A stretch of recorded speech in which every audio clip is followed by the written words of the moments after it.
What's going on, guys? Today, in continuing our crota'send weapon series, we are talking about Oversoul Edict, the rapid-fire arc pulse rifle from the raid. There's a lot of good stuff here. This weapon has a fantastic perk pool. There's some fantastic rolls here for PvP and for PvE. Now, it's no secret I'm not a fan of pulse rifles, especially with high-impact pulse rifles still plaguing the Crucible, but I have a soft spot for rapid-fire frames just because they're a lot of fun and they don't really cater to that same super passive playstyle that high impacts do, which is something of a double-edged sword that we'll talk about later. Now, starting with PvP, again, some great rolls here. Let's get your barrel and mag perks out of the way first. For your barrel perk, Arrowhead Break is the go-to for most rapid-fire pulse rifles, and it's no different on this weapon. Mainly just to bring that recoil direction up as much as you can, since rapid-fire frames do definitely like to jump around a lot. For your mag perk, obviously ricochet rounds. Masterwork, range, since the range on rapid fires is seriously lacking. I would also strongly recommend throwing a counterbalance mod on this weapon so that you can bring that recoil direction up to 79. Now, in the third column, we are stacked with good PvP options: Enlightened Action, Eye of the Storm, Perpetual Motion, Encore, and Keep Away. Same thing on the fourth column: Moving Target, Swashbuckler, Sword Logic, and Head Seeker. Now, similarly to different times, the role I'd recommend will largely depend on the role you want this weapon to fill. If you want a good dueling weapon, something that leans into consistency, then I'd go with Keep Away for the range and accuracy when no enemies are near you, Perpetual Motion for the boost to handling and stability while you're moving, or Eye of the Storm for the boost to handling and accuracy when you take damage. In the fourth column, Moving Target or Head Seeker, but given that this thing already has 81 aim assist, I'd probably go with Head Seeker just for the added forgiveness, and I would combine this with Keep Away. Now, normally my first pick here would be Perpetual Motion. I love Perpetual Motion, it's one of my favorite perks in the game, but these rapid fire frames have such a serious lack of range that Keep Away is by far your best option here, since it will bring your range up to 52 as opposed to 42.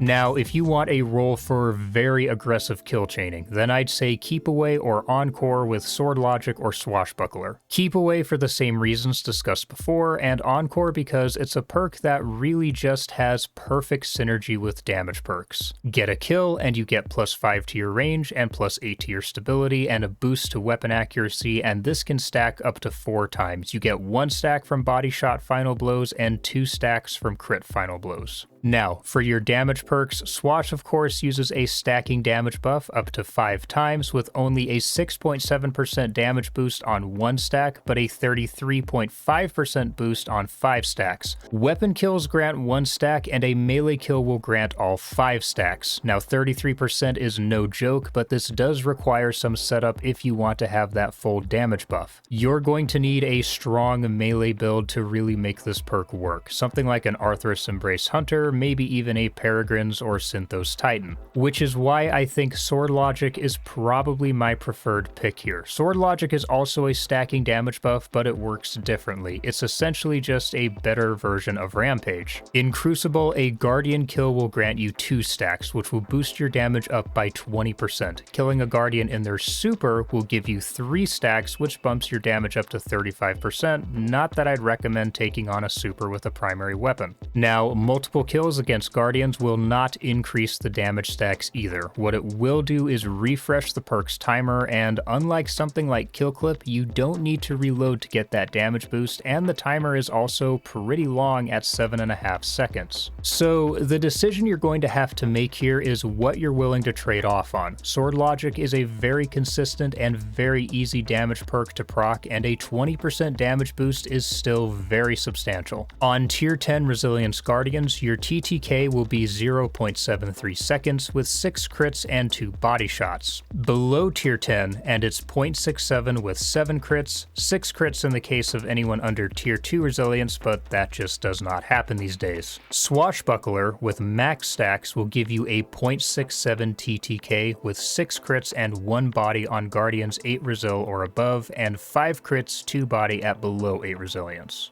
So your trade-offs here are a higher lethality and forgiveness with more setup with Swash, or slightly less lethality and forgiveness but more consistency with Sword Logic. Of the two, I would say Sword Logic wins just because there isn't any setup needed outside of getting kills with the weapon. Of course, I also rely on my weapons more than abilities, so that's a big part of the appeal for me. But once you get Sword Logic procced, you can absolutely brutalize an enemy team with it. Sword Logic is an incredible perk that I cannot recommend enough on these crota'send weapons. You can go on some nasty tears with it. If you saw my review on Different Times, the Strand Rapid Fire Pulse from last season, it had become my favorite Rapid Fire Pulse, but Oversoul may have dethroned it just purely because it has a better overall selection of damage perks. The main issue this weapon has is really just its archetype, and that's not really the fault of the weapon or the archetype. The problem is just that high-impact pulse rifles exist at all, and they outperform every other pulse rifle archetype so drastically that there's just not much point in using any other type of pulse outside of maybe a couple of outliers such as the BXR. Rapid-fire frames are mid-range brawlers. To be effective, you need to be somewhat aggressive with them, but in the current sandbox where people are just generally playing very passively with weapons that have a far superior range to rapid-fire pulse rifles, with bows of course being by far the biggest issue, using something like a rapid-fire pulse can be frustrating.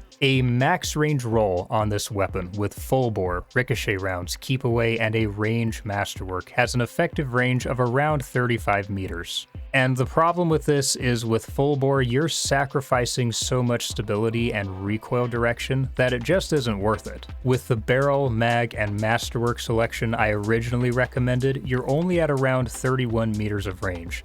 This means that keep away feels like something of a requirement on this weapon. Despite how good the perks in the third column are, that passive plus 10 to your range will take you up to 33.8 meters, and anything below that just feels horrendous. The result of this is that despite these weapons in theory being good for aggressive play, I often found myself having to play way more cautiously than I would with something like a high impact pulse or even a 120 hand cannon. So the main reason I still really like Oversoul Edict is it's just fun. It's a blast to use just because of the perk selection and the fact that it just feels really good, and when you do get kills with it, it feels extremely satisfying. So while I definitely wouldn't recommend this weapon in something like Trials or Comp, it's a great sixes weapon and a very fun one. For that reason alone, I would for sure recommend crafting one and just having some fun with it. Remember, not everything needs to be hyper competitive to still just be a good time.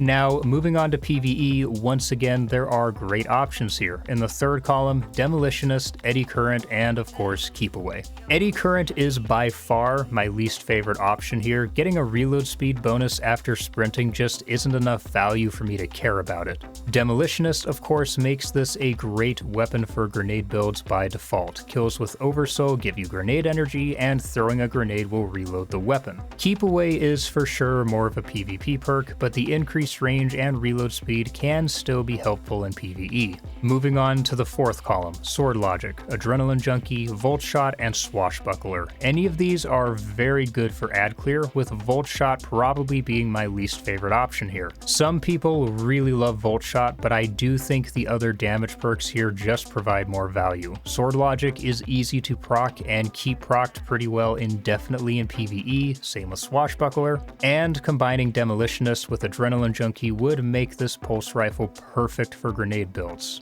If you're not using a grenade build, I would probably still use Demo in that third column, since grenade energy on kills is just nice on literally any build, and being able to reload instantly by just tossing a grenade is also very valuable. But I would probably go with Swashbuckler for your damage perk here, since getting a melee kill isn't exactly going to be difficult in PvE. I do think that Oversoul is more of a PvP weapon, mainly due to the selection in the third column, but it for sure still has potential in PvE depending on how you play, and that Demolitionist Adrenaline Junkie combo means that this would be a very nasty weapon for grenade builds in particular. I've been using it with my Arc Hunter grenade build, and it works perfectly there. So overall, I do really love this weapon. It struggles to compete against other pulse rifle archetypes, but it's still a very fun weapon and a very strong one if used correctly. You can look at my different times video if you want to know what I mean by that. As far as PvP goes, the big thing with this weapon is to keep in mind your effective range and make sure that you are keeping engagements in that distance. At that 33 meters, it can compete with auto rifles and 140 hand cannons, but outside of that distance, you will not stand a chance against high impact pulse rifles, bows, or 120 hand cannons. And too far inside of 33 meters, and you're just fodder for submachine guns. But as long as you're mindful of those ranges, you can use this weapon to great effect. Now, that's all from me today, Guardians. I hope you enjoyed the video. If you did, then do me a favor and hit that like button and leave me a comment. Let me know if you like this weapon or not. As always, don't forget to hit that subscribe button with the bell icon. It really helps the channel out and helps keep me motivated to keep making videos. The next review will probably either be Necrochasm or Song of Ur-Yut. After that, we'll take a look at the Festival of the Lost weapons and then move on to the remaining crota'send weapons. For now, I will see you all in the next video. Peace, Guardians.